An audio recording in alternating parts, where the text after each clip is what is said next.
Okay, we'll call to order the Thursday, August 7th Planning Commission meeting. Does anyone have any changes to the agenda?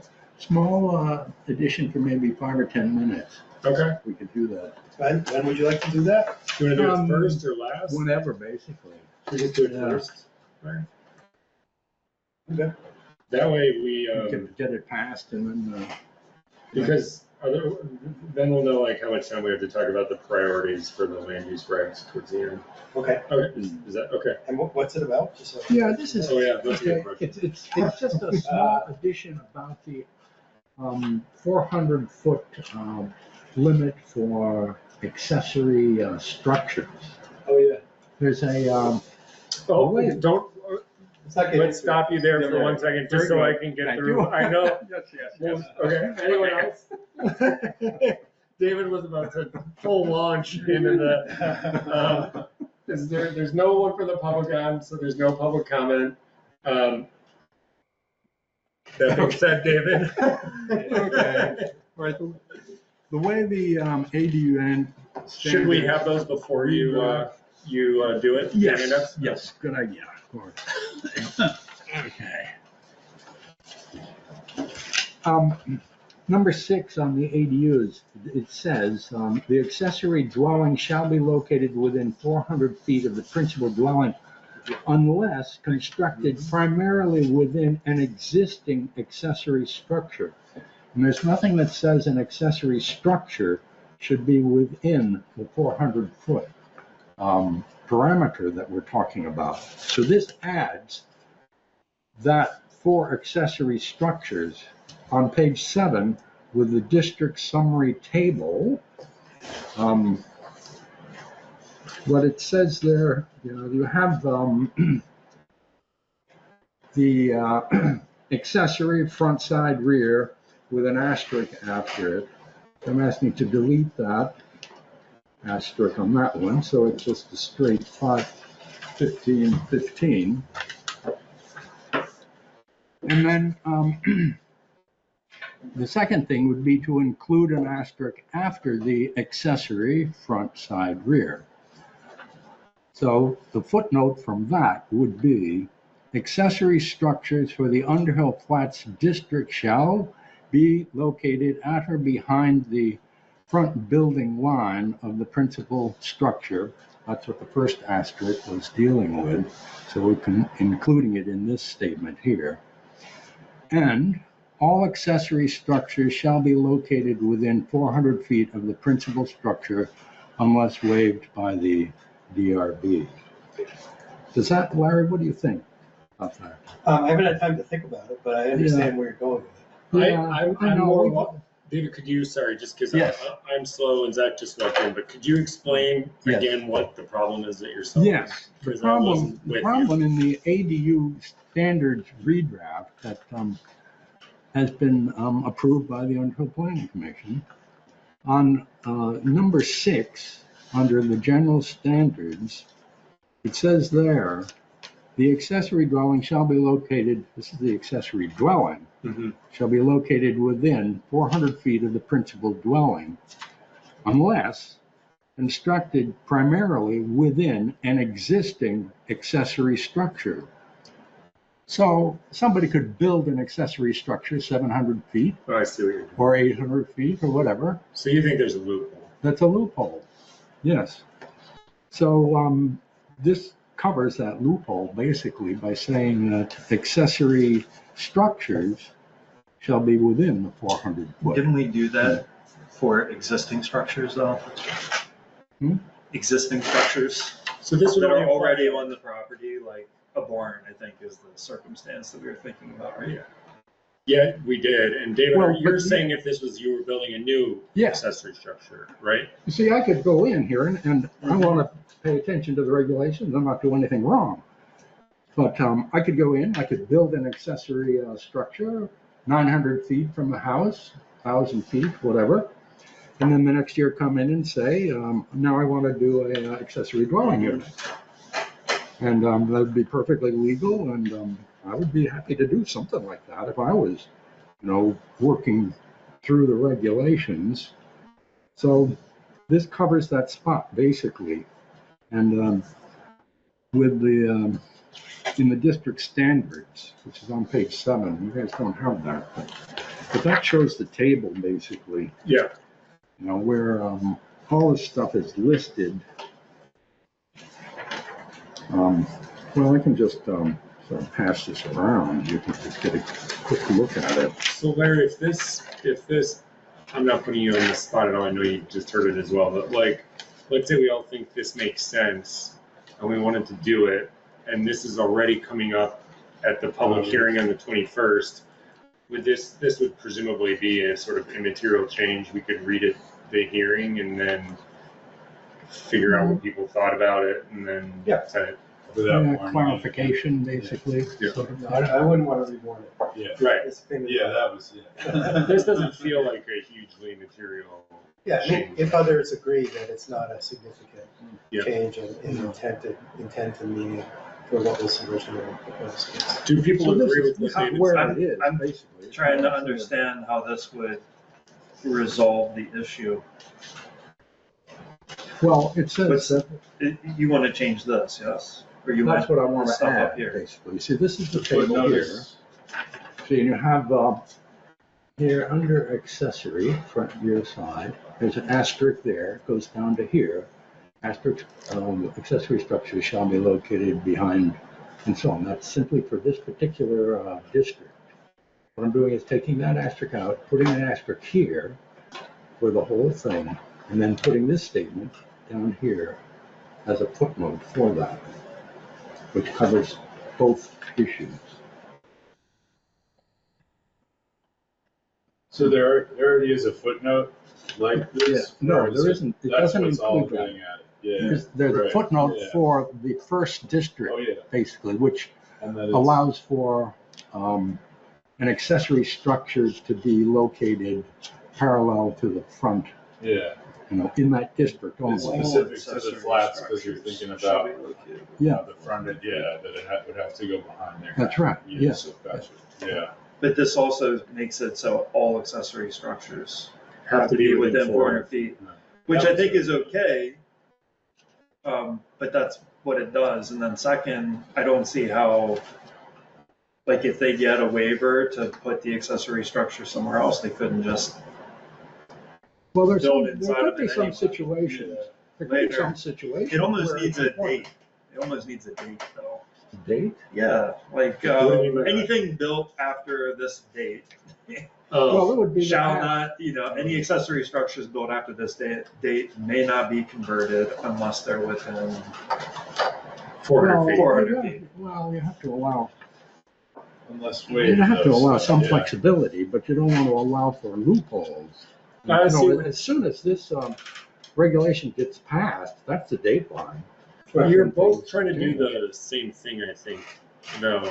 But your point is you should be able to build an accessory structure.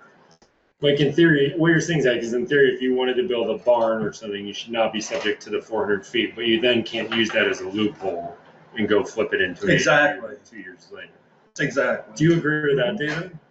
Like, you should be able to build an accessory structure outside 400 feet, but If you you can't, get a waiver. but, oh, you think no matter what the accessory structure is, you should have to get a waiver, even if it's Yeah. a barn and it's gonna be a barn forever? Yeah, right, Ah, so you're Yeah. saying different Oh. things. Never Right. mind. yeah. Okay. I was misunderstanding. I thought you were Okay. saying the same thing But what's in a the- different way. What's the point? So what's the loophole then that you're The trying way, to avoid? the way it exists now is this in number 6 under general standards, the accessory dwelling shall be located within 400 feet of the principal dwelling unless constructed primarily within an existing accessory structure. Mhm. The way it stands, you could build an accessory structure anywhere, 1,000 feet on the property. So we're just trying to keep the building envelope kind of within 400 feet. For all the But buildings. this is for ADUs specifically, no? It is for ADUs, and this allows for ADUs to be put into a existing accessory structure. But David, do you care? I think where Zach's trying to get, and what I'm trying to understand is, would you, in theory, would you care? Let's just use me. Yeah. Let's say I build an ADU 600 feet, let's say I build an accessory structure Yeah. 600 feet away from my house. Right. And it was an accessory structure for the next 15 years. Yeah. Like I built it as a barn, I kept it as a barn. Yeah. Would you care about that? Are you just trying to prevent the ADU from getting outside 400 feet? Or do you care? Do you see what I mean? Because not every structure built outside 400 feet would be built with the purpose of later turning it into an ADU. Right. Do you only care about it being outside 400 feet if it's an the ADU? idea is to. You want to keep all the general- buildings within. Yeah, the general building, unless there's a good reason not to. Unless there's a good So reason. there has to be that allowance, because there are situations, the way our properties are in Underhill. Yeah. With, Even if it's a barn or a sugar shack or something, what's that? even if it's a barn or a sugar shack, you still want it to be 400 feet. Well, yeah, I guess so. Well, I guess you can't detail it too much. I mean, but that would be a waiver situation, I guess. The sugar If you have a house good could be reason, tricky. That's why Yeah. I have to have a waiver. Yeah, right. That's If it's agricultural, then. Yeah. Although we don't control sugar houses. Yeah. Yeah. Well, if So- it's so- if it's so a barn, like an animal barn or a well, sugar if house, it's that'd be exempt. if it's genuinely noted by the state as being an agricultural structure, then it's out of our hands. Mhm. But the state has to specify specifically that yes, this is an agricultural barn. How do people feel about the 400 feet for any accessory structure?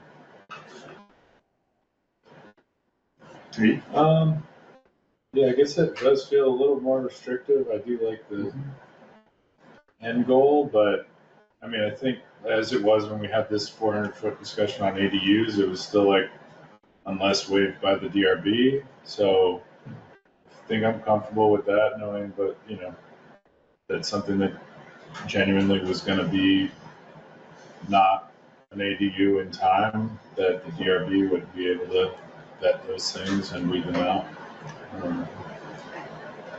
Yeah, I think I'm generally okay with this. It does feel a little restrictive, but if the farm buildings are exempt, and that's naturally, that seems like it would be the big problem. So we don't want to have everyone going through a review process, but it is specific to the flats. No, Yeah. this is for all This would be- districts. Okay. The reference to the flats is simply the It's your example. Right? The front. Okay. yeah, it's just including all the asterisks in one. Oh, I get you. Yeah, each one would have a Oh, similar. Right. Okay. And so what would realistically be a structure that wouldn't be an agricultural building, like an artist's studio Or me, I mean, I'll use me as an example again. Like our barn, even though Tina uses it for a flower farm, we never went through whatever steps you have to go through for it to be recognized by the state as an agricultural building. I came in and got a permit, and so that would be subject to the 400 foot rule. That seems like it's agricultural, though. I could have gone. I suppose I could have gone through whatever you have to do. The artist studio is exactly the example that I was going to give. There's a lot of good reasons why you can put it 400 feet or more away from the house, but then you can get a waiver for that. Yeah. So are you generally in favor of this idea, Generally, yeah. Tim? I think if it only pertains to it becoming an accessory dwelling, but if it's, I think if it's just a structure, if it's agricultural or art studio, then I think it's less important to restrict the proximity. Zach?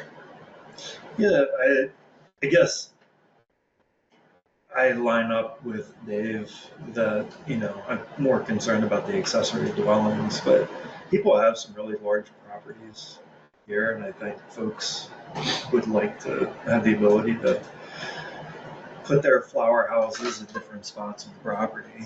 Yeah. I don't know how many additional applications are coming through. We don't have a very large populace, so I guess it's not going to be too taxing to review those, but I think folks are going to get pretty upset if they ever aren't able to get a waiver for whatever they're trying to build out there. So Larry, what would be the right way to handle this? Just to voice it at the public hearing and see how people think about it?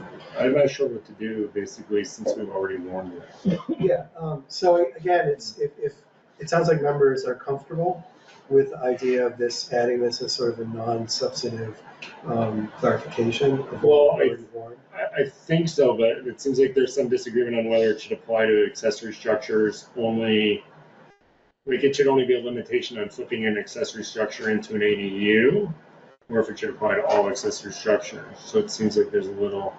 Yeah, I mean, I feel like the intent of what, if I am understanding correctly, what David proposed was to tweak and clarify the language that applies to ADUs built within structures, because I think David commented when we were talking about this before we approved the draft. David was saying that he feels like the use of the term existing structure was mushy, imprecise. Because as existing as of when was, sort of the gist of the question. So, I mean, I would prefer that we contextualize this as being just to help refine and clarify the language within the ADU proposal, as opposed to rethinking all accessory structure, setbacks, because that's a bigger issue. And my sense is that there might be some need for some clarification within accessory structures language throughout the land use regs. And I don't want to go there now. I feel like let's keep the focus on ADU, refining the ADU regulations now. Are you good with that, David, for purposes of this hearing? And if you want to talk about accessory structures more broadly, then we could add that to our to-do list for the land use regulations for the rest of the year.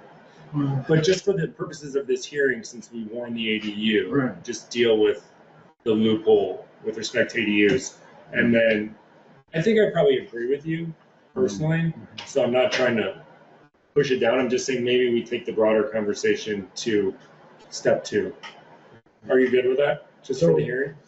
So I'm not sure exactly what you're saying, Well, we'd have to So we tweak put your this- language, basically. Yeah, So it would apply only to be restricting what you first said. I think what ADUs. what we're saying is we can make some comments in here that are non-substantive, but we can't change this. But we could. Because this applies to all accessory structures. We only want to affect the ADUs. But we would commit Well, it to putting this does, on but, the. the problem with limiting the ADUs This is is your that thing? the Vermont statutes. Is this your phone? No. Anybody? I found this outside. Oh, yeah. It's you? Oh. I threw my stuff down when I was tying my shoes. All right, there we go. Thank you. The Vermont statutes say you can't limit ADUs any more than primary structures. Right. So this is a limitation that a primary structure does not have in the 400-foot perimeter. But if you're dealing with accessory structures, that's a separate issue from accessory dwelling units. And you can regulate accessory structures separately. What do you That's the idea. think about that, Larry? Yeah. I mean, David's right on the law. Right. But what do you? I'm just looking to see, so you're proposing that the change be made to table 2.1 as a footnote under accessory structures and uses? Yes? Yes. Yes. Yeah, do you have a copy of what I? Yeah. Okay, yeah. That's the idea. And in Underhill Flats District, there's a special piece about that. Sorry, I'm not familiar with that part of it. Yeah, maybe some other small changes. Oh, yeah. So in Underhill Flats, table 2.2, it says accessory structures shall be constructed not less than 15 feet from side and rear lot lines. Accessory shall also be located at or to the rear of the front building line of the principal buildings on the lot. So this is just referring to new accessory structures, only in the Underhill Flats. Although I thought David was was wanting to make a change, you were wanting to change every district to have similar language to this, right? Or just every district, right? Right. Yeah, this is a sample, Larry. Okay. He would do it to each similar chart in each district. Yeah. Yeah, right, so that's, right. This is a summary table. Right. So, Yep. right, so it would have to be You- reiterated. Just So- tweak the district name. So what about those little sheds that people build at the bottom of their driveways so that their kids have a warm place to hang out while they're waiting for the school bus pickup? I mean, that would not fit at all because it's not even with the front of the house. It's going to be right down near the road, right?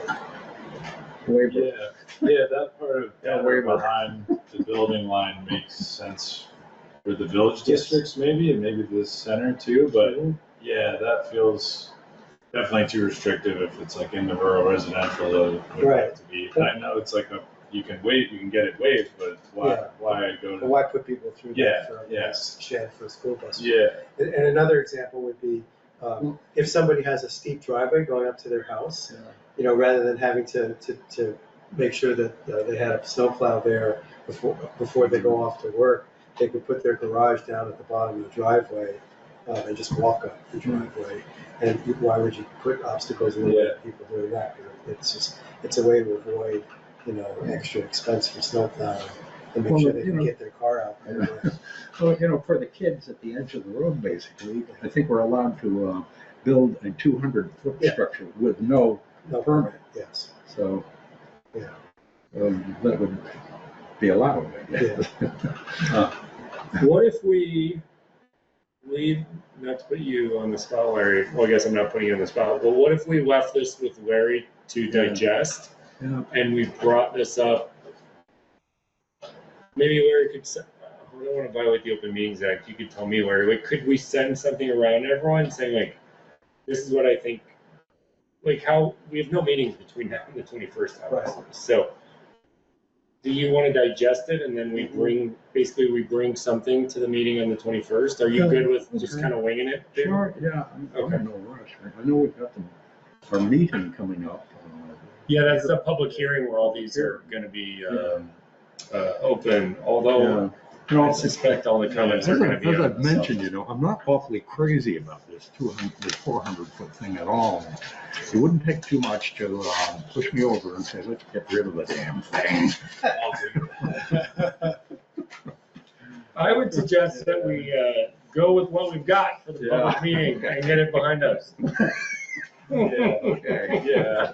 It is concerning too that folks would feel like, oh, I thought that hearing was just for ADUs, and then if you're throwing something in that's going to cover all accessory structures, that it would be a little bit too much of a switch. Yeah. But I get the thrust of like what you're getting at, but I think the more Larry described it too, I think it makes sense to proceed like you're saying. Okay.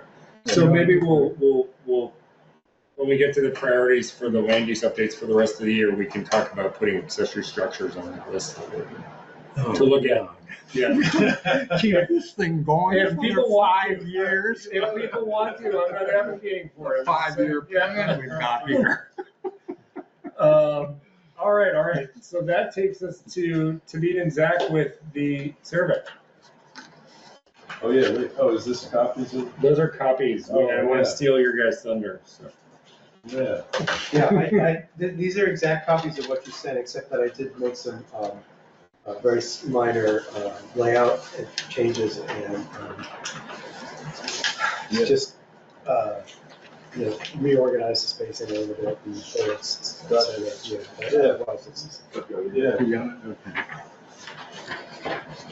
Well, yeah, thanks to Zach and Larry, and Zach really took the charge on kind of getting this into some form, and I made some edits a little bit, and we did work on this together earlier this week to try to put this info sheet together, and then a series of questions to go out to gauge interest about the community wastewater project. And yeah, I think a couple different things. You can see In the questions, we have a couple that are specific to residents of the flats. We did Zach was able to get Jericho to send us what their survey looked like. So we do have a few of those questions are going to look very similar to what folks in Jericho already responded to. We do have those results too from their survey that we could look at all together too if that's of interest. But yeah, I think, did a decent job of just like laying out the premise here, trying to give people a good sense of what this looks like for us and how we're going to interface with Jericho on this. But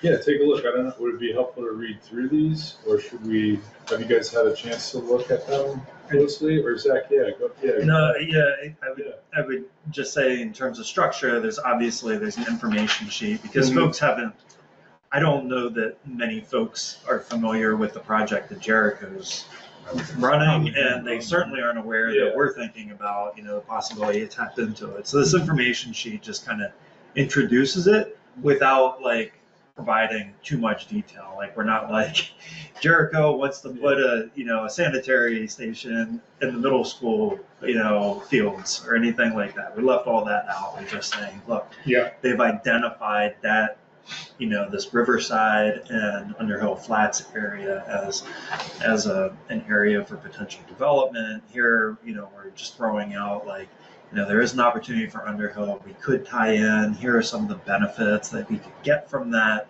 And then just giving them some general understanding of project costs and introducing the idea of the survey. The idea is we'd send this around or make it available on what's the neighborhood app that we all Front Porch Forum, the email, right? This would go out. Everybody would have visibility to this. They would review this. It introduces the survey right on here, and then they would tap into the survey. And anybody that's on Front Porch Forum or subscribes to Underhill, I guess, would have access to this, right? And we're trying to keep it limited in terms of number of questions. There are a couple of typical demographic questions, just so we can find out where do you live exactly. I think Larry's calling out, we need to add in some additional color there. What Jericho did was they used a map, and it was like a 3-zone map, red, blue, and green, and you just said which zone you were in. We don't have a map, and we really want to know, do you live in the flats at the end of the day, or do you live in Underhill more broadly? But there are people that subscribe that are in Jericho as well, so we probably ought to even add like another. It doesn't cover every areas in town. So, I mean, you've got Route 15 and River Road. So Larry's suggesting that we add like some other stuff there, and then we put in. We just said, how long have you been here, and then we get into the bulk of the questions, which is, are you in support of it? What do you see as the benefits? What are your biggest concerns? And that's really what we put together. It's short, sweet, simple. I think gets us the information that we need. But with these surveys, it's always good to have more eyes on them, and definitely, Tavid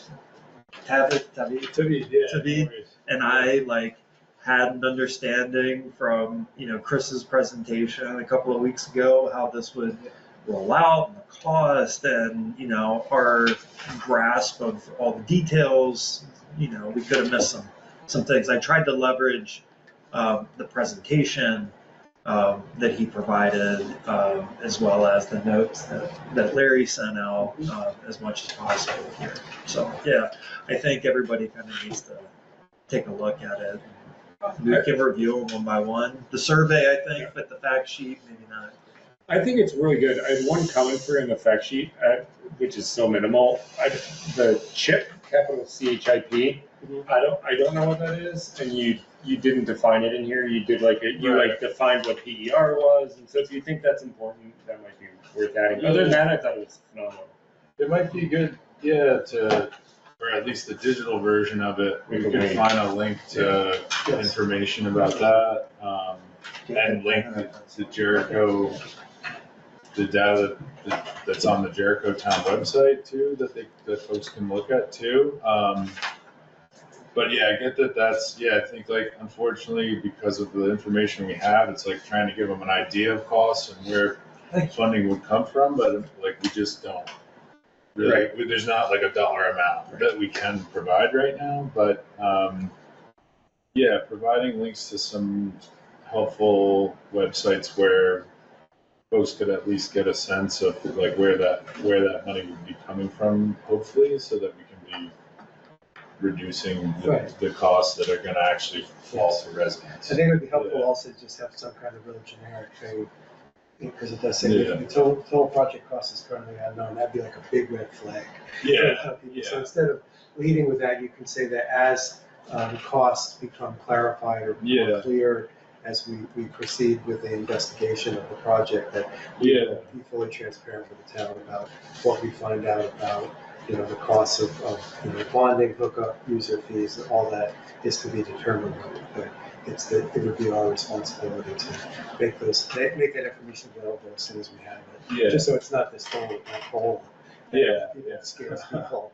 My only That's thoughts fair. are really Jeff's comments, and I'm not a social scientist, so I don't know about surveys. I thought it was really good, but he sent me this. In case Jeff listens to this really long email about his comments, but if I were gonna summarize like the two things that he wrote in bold, like I'm curious if it's worth flagging these or calling these out in the survey, or if that's not a good way to do a survey, basically. So the one he sent was, this is in all bold. If the wastewater treatment plant cannot be funded 100% through grants or non-local state funding sources that do not impact local taxes, then my position is a firm and unequivocal no. So is that like a question that's worth asking, is why I'm rating that? I don't know about rating surveys. Like, is that a good, because you get to like, what are your biggest concerns? Yeah. But is it worth like straight up asking that question, or is that a bad idea? I don't know the answer. The second one was, I won't read you the whole thing, but it says, if anyone thinks it is a good idea to create a leach field in the sports fields of Browns River Middle School, then I will leave the rest of that sentence out. What is it? You had specifically mentioned that, like, is that a thing worth highlighting in this, or that's not really a set thing, so it's not worth highlighting? Anyway, those are Jeff's comments that he put in bold, so.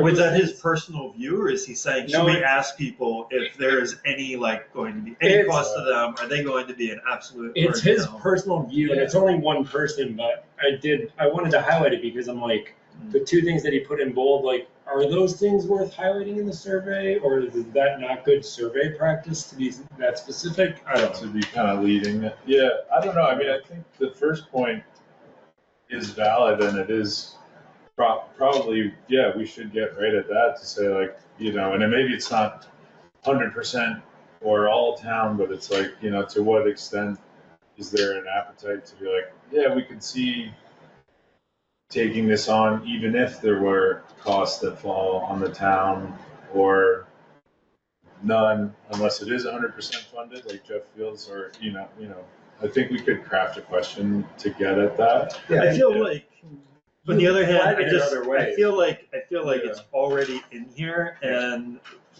folks are going to be highlighting cost as like a primary concern, and that tells us. Yeah, perhaps. And we don't necessarily need to, take a tally in the town to know if 50% of people are saying we will not vote, for a levy, a new levy at the next cycle today. Yeah. We need to walk through, and we know the cause of concern, but we need to be able to say, okay, here's your next $1 million bridge. If we don't put it in, this is what that means for you. Right. I think this is well stated, and I don't think that pushing people into a feeling of an absolute no is a good idea, basically. To get that set attitude right at the beginning. Right, and part of the benefit of the CHIP program, which is hard to explain to people because they haven't rolled out the regulations and the guidelines for towns to apply for it yet, but the wisdom behind that, this new program is that towns don't have to fear going into debt to build this kind of infrastructure to the extent they did before, because the costs of the bond would actually be paid off by the increased property tax revenues of stuff that can get built because these systems are in place. So it's not going to be like a traditional general obligation bond that the town owes as part of its indebtedness. It would be put into a separate category of financing that the towns would get to keep most of the increased property tax revenues that are created by properties that are built because this infrastructure is put into place, and that's going to pay off the cost of the bond to build it in the first place. So the bond would be paid off only by a portion of tax collection for specific parcels that are created. Wow, that's interesting. Yeah, and that's I don't know all the nuances, but that's a general idea, is that, the added value that comes to the town in terms of additions to the grand list that would be the basis for paying off the bond, rather than traditional general obligation bonds that are billed to all taxpayers as part of the general tax rate. So, I mean, it's hard to explain that in a soundbite. Yeah. And so I think it's probably best not to get into that. I think the idea of linking to some site that explains, how this works, and maybe gives people some reassurance that this is not going to be a huge burden on the bulk of the property taxpayers in the income is a good idea. I would make one other addition on the area of town. The way it's set up now, Underhill Center is most of the town. So I would have Pleasant Valley, Irish Settlement, and Poker Hill added to it. Yeah. And What then, about, he's got English settlement. Oh, I highlighted Irish settlement too. And he also has Stevensville, Mountainville, or Mountain Road going out to the mountain there. Yeah, basically everything coming up out of that. That is kind of, Up there. but I yeah, like them. Pleasant Valley, So- Irish Settlement. So list all of those separately. So we would do Underhill Flats. That is descriptive enough. But then instead of Underhill Center and what I listed as River Road corridor and Route 15 corridor, Well, what are we break trying it to? down and What are we trying to get to? Like, do you basically want to know if people live in a rural area of town or if they I live wanna- in the center of flats? we want to be able to get down to who is in Underhill Flats versus broader Underhill. Yeah, it's interesting. Do you like make everyone feel included by listing like 10 areas of town, or do you just say like, Well- do you live in the center flats or in a? the more areas that you have, you can identify where your opposition is. So you get more data. Basically. Yep. I don't think it's a bad thing. Yeah. And then I think we should probably also, because of what I was saying about who subscribes to Front Porch Forum, we should probably include Riverside Flats, Yeah. Jericho, and other. Right. So if someone's filling out the survey and they live in Jericho, no offense to Jericho, but that maybe it's a little different because they're not in the whole bar. Yeah, Yeah. they should. Like, we're not targeting Riverside Flats and Jericho, but they are on the Front Porch Forum where Yeah. we'll be distributing. Yes. So maybe add a general question at the end of the first section about, do you subscribe to Front Porch Forum, just to find out if that's a good mechanism to distribute information? Because people will find out about this who are not on Front Porch. Oh, that would be an interesting question. How would you prefer to receive updates about this? Like, I did have a question like that in there, and I went through and I struck it. Oh yeah, I And saw added that. back in. Yeah. I just like streamlined it a little Yeah. bit. Well, it's good to try to think about not making it too long, but it does Yeah. feel like having a little more of that detail of like what part of town are you coming from definitely makes sense. I kind of feel like if it were me that you could put Pleasant Valley and Irish Settlement together, those folks that are at the lower part of Irish that feel like they're in part of the center, I think would identify as center, but it's kind of like Pleasant Valley, Irish Settlement. yeah, basically rural this side of the ridge. Yeah. and then it's like Poker Hill, Upper English, and then Lower English kind of feels like you're covered in that River Road corridor. Yeah. But yeah, maybe we need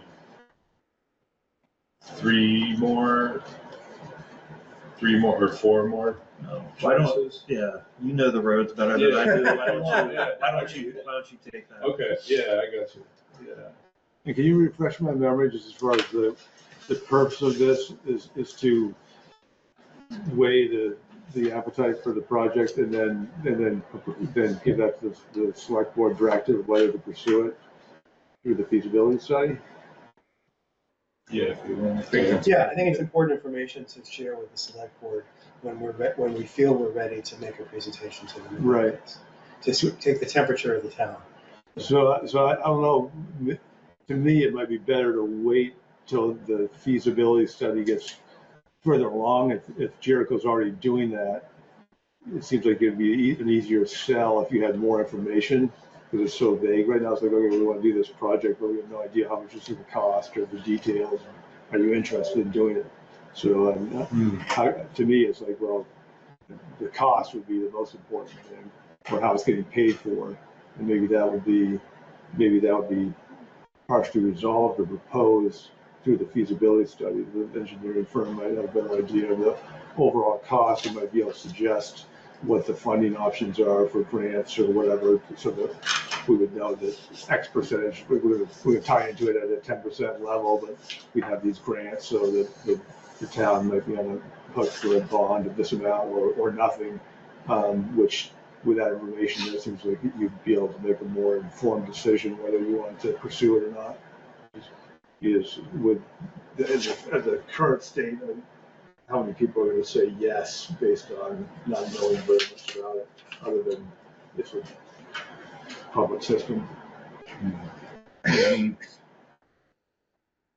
Yeah, it is tricky without having more data, but I don't know. I think that there's Like more no's than people will be able to without consider with more information. That's yeah.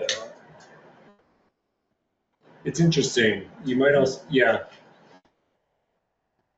get more yeses, but it sort of raises the question in the same way, like, is it good data or not, right?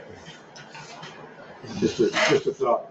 But you do break the ice of the idea. Yeah, That has value. I think that's one of the biggest motivations with trying to do it now is to, like Zach said, like a lot of people will this will be totally new to them, so it's breaking that ice. And the last two questions, if you can really push this in the flats, like that would be really good data to get. Yeah, we've like engaged with Jacobs and Wells and asked those folks, like, we can make these copies available, like hard copies available, or I wonder about, like, I wouldn't mind going and making sure, like, we drop it in mailboxes. Yeah, I was just going to ask, do we have like addresses of people that are specifically in the flats neighborhood? And we can I don't have a current list that I could just give to you, but Brad pointed out that there's you can go on the State Department of Environmental Conservation website on septic permits, and you can do a search of all permits that are granted in the town of Underhill or within a certain range of addresses. And then you can basically download a spreadsheet and get all the names of the property owners and their addresses. So I haven't done that, but Brad seems to know how to access that information. And so that would be the base, the target list for sending those surveys. Yeah. Okay, so yeah, that's good. Yeah, that's good. How do you feel, David, about sending this out? Yeah, get information. I don't have any real strong feelings one way or another. It is early in the game, but it'd be nice to know what people are thinking about when you presented this.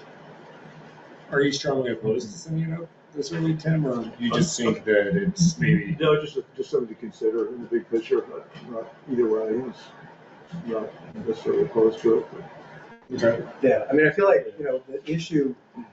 It's a great question about timing. Like, Westford is kind of a textbook case study of what can go wrong in these conversations, because, they did the work to scope out the system, and they had 2 votes on it. The first vote was affirmative to proceed with the applications for the engineering studies, and so they had a really good idea as a result of those initial studies what it was going to cost, and I think they got so far as to have grants lined up from the state to cover a good part of the cost. And then they had a second vote because the first vote was somehow defective from a process point of view, from a legal point of view. And in the second vote, the town residents turned it down. And something happened in terms of public opinion in that rural town between the first vote and the second vote that scared people off. And I don't know that anybody can say exactly what it was, but clearly, they underestimated the difficulty in sort of managing the public conversation around that, and in the need for proactive, positive outreach about the benefits of the system. Because that was a pretty modest system. It was really just to serve the village center in Westford, the area around the town green. And it wouldn't have been all that large of a system, and it wouldn't have been that costly to do it now. And still, they did vote it down in the end. So all that work that was done, that preparatory work in the study, is more or less out the window, or at least on hold indefinitely. Was the voter turnout a lot higher in the second election there? I always wonder with stuff like this, if like the people who are into it are the ones who get engaged and activated, and then it's like it takes a real like bullhorn for the other folks to hear about it, and then they don't like it. So I wonder if that first vote was the bullhorn. I don't know. And it was smaller, and then people heard about it. Yeah. Well, if that's, I have obviously no idea if that's true, but that would really argue for like putting stuff out often, Early. Yes. Yeah. Yeah, I mean, what you don't want is to have a situation where people in town see this project as this big, unmanageable, very costly bear that's going to explode development in the Flats District. And the fact that I forget the name of the property in the triangle there that's pending before Jericho. But anyway, the fact that the sawmill property, yeah. So this is like a multi-use development with a bunch of units. The fact that that hasn't happened yet is actually a plus for us in this conversation, because if people saw massive construction going on in the triangle, they would say, "Oh my God, what are they going to do to the rest of the Flats District if this project, if this wastewater capacity is added?" That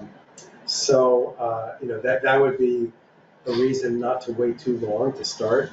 But on the other hand, I don't think that project is going to start construction until this question about the community wastewater system is resolved. So, and would you want to send it out to the whole town instead of just selected areas, given that the whole town is being voting on it eventually? Oh yeah, that is the plan. It's just that we're going to try to really get a lot of responses in the Flats as much as possible. Yeah. So we hired a housing consultant who did a study. I think David and I were the only ones who were here for this. And I was the one posting on Front Porch Forum to try to get people to answer a survey. I think we got like 300 responses, and I posted this thing like 5 times. So I don't know what the takeaway there is. Post it. Yeah, I mean, even posting it 5 times, like we got like 1/10 of the town to vote on this stuff. but that's actually pretty good for a rural town, And there's a lot of people who, no matter how many times you post it, they're just not going to bother to respond. So if you get 10% of the town, I think you can say that that's a pretty good representative sampling of people who care. Okay. It's not going to be anything more or less than that, but and you do have to promote it. I mean, you can't just put a survey out once and expect people to respond. You're going to post it multiple times, reminders. Bring it up at town meeting, bring it up at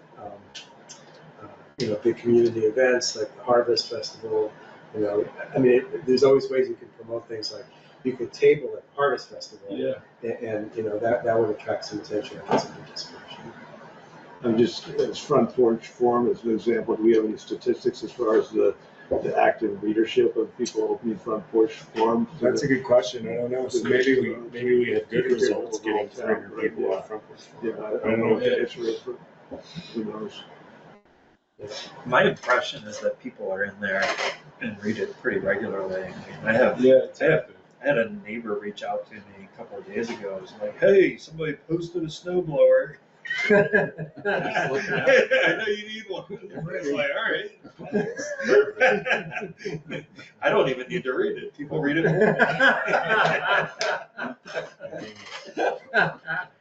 Yeah, I think the penetration rate, is what they call it in marketing, is probably quite high. Mhm. You know, I mean, my neighborhood was the guinea pig for the front porch forum model, and we have about 85% penetration rate. You know, there are people who are not on computers are probably not going to see it anyway, but almost everybody is, and you know, there's, I mean, where else do people get their gossip in town? Where else do they post snow blowers, or where else do teenagers say, I'm available to babysit? Right. And they get hit by 58 requests within 3 hours. So what would our next step be with this? Get a revised version back and then we sign off on that and send it out?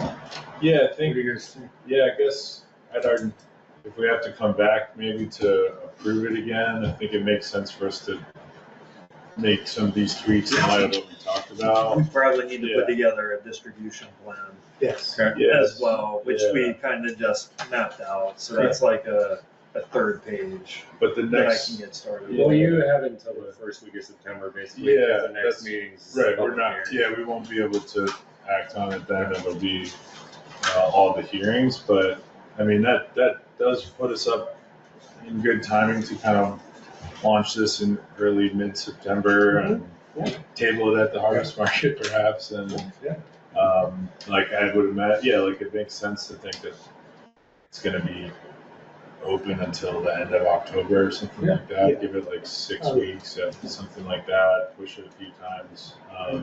Does that work for you guys? First meeting is public? Yeah, that might line up well, I think, too, with when, I think Chris mentioned, the Jericho town planner, that they were gonna have some other data maybe rounded up by mid-October, or is that another? They sent us They sent- the output of the surveys, but Yeah, those Was there guys were going to something put else? together a report yeah, sometime later this month. so, okay, so we'll have that info maybe too, that by later fall, might not have the numbers, but we'll have a good kind of landscape of what people are feeling like here and over there. That'd be great. Yeah.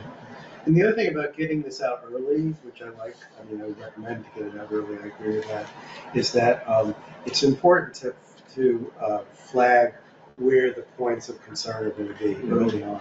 Because, you know, no matter what kind of public relations and outreach campaign you design, you know, it has to focus on the things that people are most concerned about and respond to those questions directly. So you got to shake the tree a little bit to know what the questions and concerns are in order to design a plan about how to respond to them, right?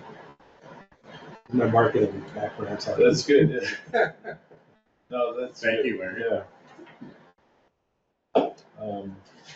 Cool, so yeah, I mean, I bet though, at least, even if we can't act on it next meeting, that Zach and I can get these documents and perhaps that like distribution plan together so that you'll be able to look at it by the time of the next meeting, kind of thing. Sounds good. Perfect. Thank you. Yeah. Sounds good. Okay.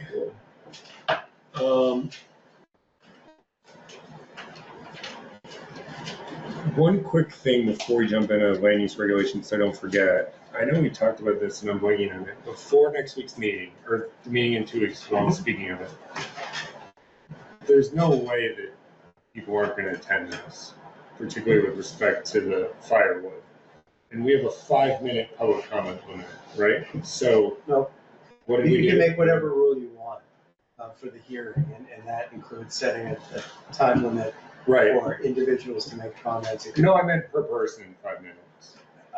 It's up to you as chair to manage. No, I totally get it. I think we had talked about 5 minutes, right? As a group, is that what we? So how are we going to I remember, when Jen was here last Someone time, had she was like, volunteered I'll be. to- I'll run the phone. Yeah, she said she'll She said timer. she used to. Pull the mic or. Yeah, she knows how Okay. to pull it. Yeah. Okay. Sometimes it's good to, Like supplement it, one but, minute. Well, I'm gonna say but not really, adhere to it too strictly. People get talking about something, you can kind of let them go on for a while beyond it. and Well, just maybe get like shut off immediately. maybe like 1 minute. Maybe I'll give like a 4-minute warning. Or three, I don't know, 3 minute is usually kind of a thing. Yeah, 3 minutes is pretty typical.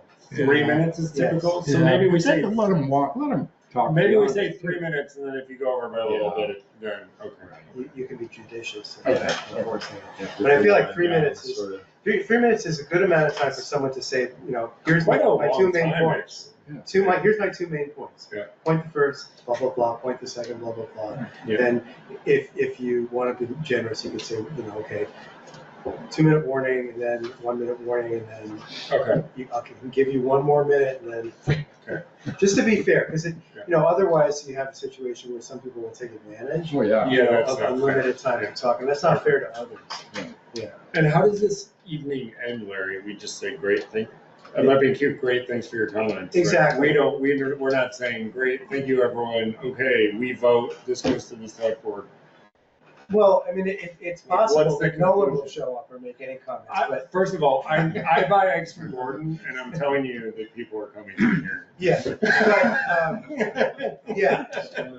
I think that the generic comment to wrap it up at the end of the hearing is, thank you so much for coming out and sharing your thoughts with us. If anybody feels like they want to be more specific than they were able to get in their 3 minutes of spoken comments, we welcome your feedback in writing, including very specific edits. If you'd like to suggest to the draft in writing, please, and ask people to submit those by the time certain, say Labor Day or something like that, and then say what we will take it to.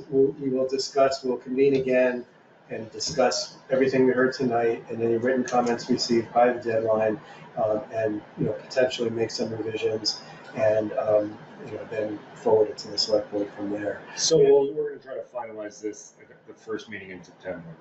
You could, yes. Okay. Yeah. Okay. I think it's good to give people a specific idea, of a deadline for written comments, just because we don't want to start working on it and we get to a point where we're comfortable with some edits made on the basis of the comments we heard during the hearing, and then have someone show up the next day or the next week with 12 pages of written suggestions. Got it. Why did you take this into account? I worked really hard on this. It's like, well, we Okay. gave you a deadline. Understood. All right. Thank you. Sorry for the aside, but I didn't want to forget for that. No, that's good. That's good. Okay. That So- takes us to So you, if Larry. you would hand out that Yeah. thing. So this is all new stuff. I finished it at 5:30 this afternoon, so I don't expect anyone to. So here's the quick background, and Larry can get into all the detail. But do you remember how we had that big spreadsheet from the DRB that we went through?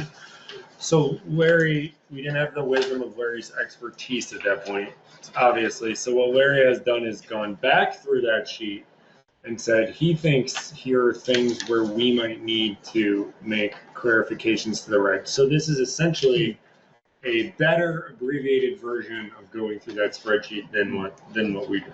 With that setup, Larry. Okay, so I started, it sort of breaks down into 4 categories. I started with legislative changes that I thought are high level stuff that needs to be a priority for us, where our current land use rights are out of compliance with the Home Act and Act 181. And there's not that many of them. Some of them have asterisks next to them, but I'll get to that in a minute.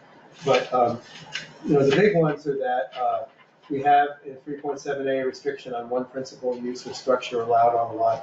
That's got to go. It really doesn't comport with all the changes and the whole direction of state statute, and it doesn't really serve any useful purpose anyway. And then the next 1, 2 are things that don't have to change now, but I think it's a good idea to change them because number 1, they're good practice, and number 2, that the Act 47 and Act 181 would require us, if we do add municipal wastewater capacity to the Underhill Flats district, it would require us to make those changes, is why not go ahead and make them sooner than later? If you think that they're appropriate, I do think they are. 4 is just a change from Act 181 that is good to put in the regs, just so people are clear what they can petition for appeal. And then section 5 there is really just to make sure that we are no more restrictive in reviewing housing projects than we would be for any other type of conditional use review. So we can't say that, oh, if you want to build a multifamily housing project, that you have to have the same colors as the buildings nearby on the exterior, or that it has to be set back 50 feet further from the front than any other building in that district would be, or anything like that. And this is because character of the area considerations tend to be a major stumbling block when people want to slow a project down or stop it. They file appeals saying, oh, this thing would stick out like a sore thumb. It wouldn't fit at all with the existing houses in the area. And I mean, it's the nature, it's a very subjective criteria anyway. Like who makes the ironclad determination of what's within the character of the area or not. So I think it's a good idea to just make that change now. So did Act 181 actually say, I think it said something about not being able to use character of the area as a objection to. Yes. So that was right there in the Exactly. rules. Yeah. Okay. And then the next section is pro-housing policies that were recommended in the 2020 housing study that Brian was just talking about. And these are things that I think are pretty straightforward changes. They're pretty broad conceptual changes, but they're things that if we really want to encourage housing, especially in the village centers, that it makes sense to do these things. I personally, for me, frontage is a bugaboo. As well as minimum lot sizes, because, for me, a general principle as a planner is that the zoning rules for a district should not make most of the housing or most of the lots that are in that district illegal on the face of it. Like essentially, what Randy Saxton's point was in the study was like 2/3 of the lots in the Underhill Flats Village Center and in Underhill Center would be illegal under current zoning rules. Yeah, they're all non-conforming. And they're all non-conforming, and therefore it's impossible for residents to add reasonable additions to their properties and the existing structures because the zoning rules prohibit it, and that's just dumb.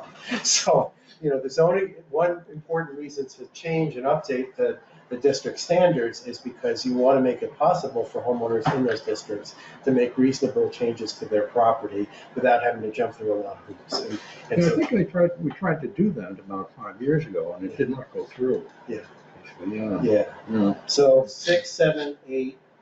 What do you mean it did not go through, David? We tried to reduce the lot size significantly, and there was an objection to that came back, which was enough to say, oh, all right, we upped it a little bit more than we had suggested. Yeah. Do you remember if it was the lot sizes everywhere or in the village or? No, it was just in the village. Yeah. Simplified. Okay. Yeah, so that's 6, 7, and 8. And then 9 is really just to reduce the sort of ridiculous situations that arise in terms of number of dwellings that may be served by a shared driveway from 3 to 5.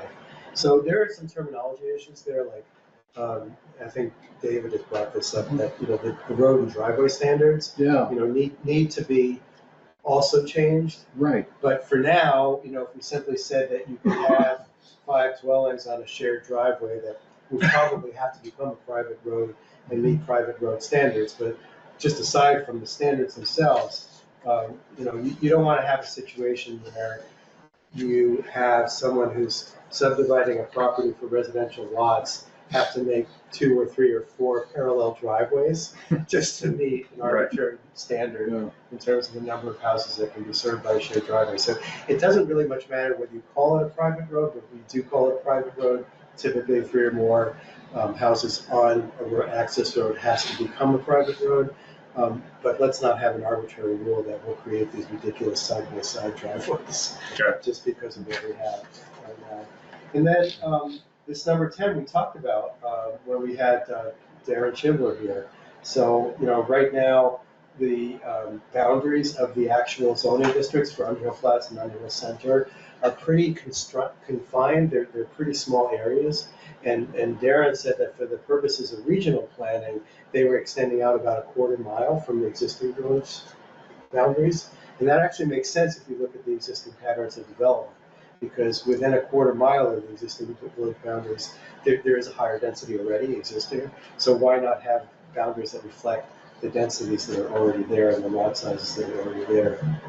And then I did go through that huge spreadsheet that DRB prepared, and I came up with a few things that seemed to me common sense changes that have come up in their reviews. And I didn't get into much detail on this because I haven't really had a chance to think about it or study it very much. But, for example, Penny Miller was here for some of our meetings about natural resources, and she pointed out that the diagram in 3.1 on page 63 is misleading and really needs to be updated.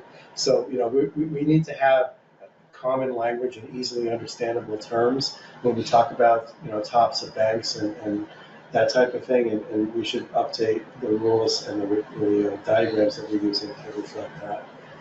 And I forgot one, which was that they said that all the references in the LURs to accepted agricultural practices now need to be updated to required agricultural practices, because that's the language that is now in state statute. And then this last one, 15, just came up the last couple of weeks. Our new zoning administrator found this anomaly in the rules having to do with access approvals that the DRB does. And right now, if you have a lot with no frontage on a public or private road, you have to go through the DRB to have that access, to have your ability to develop that lot specifically approved. And what the language says right now is that it requires a full board site plan review for any such access approval. And the site plan review really doesn't make sense, because mostly we're talking about very rural tracts of land that are away from roads and development. So, to require okay, what are you gonna do for lighting and for parking and for, runoff? It's that's way over the top. So would still require DRB review to get access approval to build on a lot without frontage, but it wouldn't be a site plan. So with this list, Larry, would we just start tackling these in chunks as Yeah. you kind of get them prepped? I would think so, yeah. Okay. So, since you haven't had time to review this, I wasn't expecting a definitive answer or a sorting by priority tonight as feedback. But I was thinking more take this list and think about what you think would be the top priorities here and which things could be lumped together logically because they're thematically related or something like that. Okay. Because I think we do tackle things in chunks, just like with the event venue work that we did. Yeah. We saw this clause in temporary uses and structures that made sense. You're using a barn for a temporary event, temporary use, then you have to tear it down. So I think it's best practice is if you spot things that don't make sense or that are logically related to something that you're working on, you do them at the same time. And it might be that out of these 15 things, there are maybe 6 or 8 different specific rewrite projects that we tackle. Okay. There might be some that we would not tackle now or anytime soon. But I'm thinking that in talking to Brian about how we allocate our time for the remainder of the year. So we have a bunch of meetings this fall before people start to get busy at the holidays. So, how are we going to use that time in the most constructive way to move forward and tackle what we consider are the highest priority fixes, and what gets prioritized sooner, what maybe gets put off until after the new year. That kind of thing. So maybe at the Mapping. So changing the zoning district lines kind of thing? Clarifying them, making sure it's an official map that, we've talked about, the present one is just a hand-drawn. And we had talked about making the lines follow property lines as much as possible, Yes. to clarify things. There are some large parcels that lines go through basically, and there's no real certainty about where the line runs, but we could make that search engine if we went through a mapping process. So we were waiting for the natural resources inventory. David's wanted to do this for a long time, has been very patient. And the latest is we were waiting for the natural resources inventory to be done. Yeah. So this mapping project is definitely, and thank you, David. What I was gonna say was if everyone could look at this, maybe before the next meeting and kind of pick what you think, like Larry said, pick what you think is a priority. And then if something's missing, like David just added mapping, maybe at the first meeting in September, in addition to finalizing the surveys and talking about what happens at this public hearing on the 21st, maybe we can come up with our priorities for the rest of the year. The key to the mapping project, Larry, I think is like figuring out where that natural resources inventory is, and if we can, figuring out how we integrate that into mapping and actually like get to the mapping, because it has been a goal for years. We'll get into a discussion Yeah. about what sort of procedure we want to Yep. move on to. Yep. You know. So I'll just add that to my list right now. Just from my general understanding, what are the implications? It's a big project. The map. Well, I mean, like, Yeah. what would be the outcome of such a project? Well, part of the discussion was Clarification of the lines, basically. For, Right, but if you're on this side of the line versus that side of the line, what's the? Because there's different requirements for in the zoning. like how, if you're in one zoning, if you're in the villages, if you're in the rural residential district or the water conservation district, Lot like you need a sizes. bigger lot to build a home and things like that. Has all kinds of implications for how you can Okay. And I thought- use your land. Yeah. I thought, David, you also had a bigger picture. I mean, I might be tell me if I'm totally misquoting you here, but I thought part of this was maybe revisiting, like as you go through it, revisiting how we think about zoning districts. well, actually, Hadn't you talked about that in the yeah, past? well, that issue did come up, and Sandy was quite interested in the natural resources aspect and really wanted to get into making some major changes here and there and so on. But I'm really opposed to that. No, I think I we know should you and follow, Sandy disagreed on that. Yeah. And Sandy made, well, whatever, you know, we'll be getting into a pretty good discussion, you know. Yeah. So that's a major thing, Larry, and just like even beginning to just like think about that and how you feel about that and discussing that is, I know that's a big topic. Yeah, I think it's probably something we would be tackling in 2026 and later, and I think we That's need okay, yeah. we need to make a work plan for how we're gonna go about that. Yeah. Because I think it's a multi-step process. Because, I mean, and any change to the zoning district map is considered a change to the town plan. So I don't remember off the top of my head when we're due to update the town plan, when it expires. We're probably due to update the town plan in 3 years or less, maybe 2 years. Okay, so When It's did we not, finish not it? every 5 years. It's every 9 every 8 years. years. 8 Yeah. years, yeah. Yeah, but we finished the town plan right after I joined, so I think Yeah. our town plan's 2020 Sounds right. vintage. So we're 3 years out from having to be done. So we're 2 years out from having to work on it. We're 18 months out from having 18 to months work out, on it. yeah. Yeah, so, I mean, I think it would be good to do that work and have it more or less done in terms of conceptually deciding what we want to do, what we want to change, before we get into the nitty-gritty of revising the town plan. Because I think it's best done in terms of the approvals for a new zoning district map and an updated town plan. They should happen concurrently, rather than be two separate processes.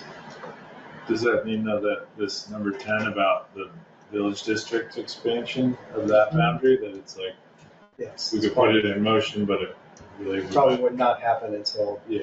we do the town plan Okay. change, update. Yeah, because it's, I mean, for better or worse, that's what statute says you have to do. If you're changing the zoning districts, you have to change the town, it is considered a change to the town plan, so it requires 30-day notice rather than just a 15-day notice to surrounding towns, and you have to do more work to explain why, and you have to also be careful in terms of, for example, the idea of aligning zoning district boundaries with existing property boundaries. I mean, you have to be careful about accusations of spot zoning. Like, why did you include this property in this district and not include that property? you run into questions like that. So we have to have all our ducks in a row as far as how we support that proposed change. Yeah, I would think there are a lot of property owners that will be questioning. Yes. How they landed in one zone versus another. Yeah, it'll be a Everybody will be reading that. It's got a, you can set a policy, basically. Yeah. The general policy for how you deal with Yes. certain situations. Right. So we'll avoid the, accusation of spot zoning. Yes. You just have to avoid the Try to gerrymandering. Yes. We're gonna fight the trend and not Jerry. It's gonna make sense. Sorry, we can't carve your lot out. So it sounds like at this first meeting in September, we probably have a pretty full meeting here, Larry, but so please just look at this list and think about what you think we should tackle over the rest of this year. And if you have ideas for 2026 too, like David with mapping, please bring those to the meeting.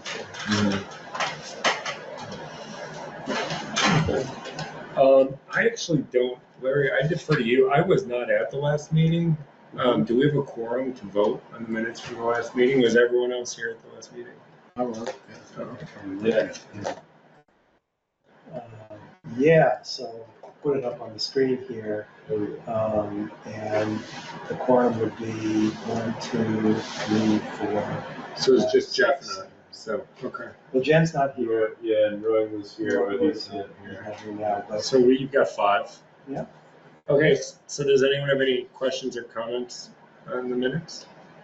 Does someone want, I don't think I So can make a vote on it, so motion does to someone want to accept make a the, motion? David, second? Second. All in favor? Aye. And I'll abstain since I wasn't here, so it passes. okay, so minutes, I'm sorry, I missed who made the minutes. David, second by David. Okay, Everyone said aye, and I abstained because I wasn't okay. there. Okay. Motion to adjourn. David is making a motion to adjourn. Is there a second? Second. Oh, Bart in for the win. All in favor? So that was David and Bart with a second. Thank you, Larry.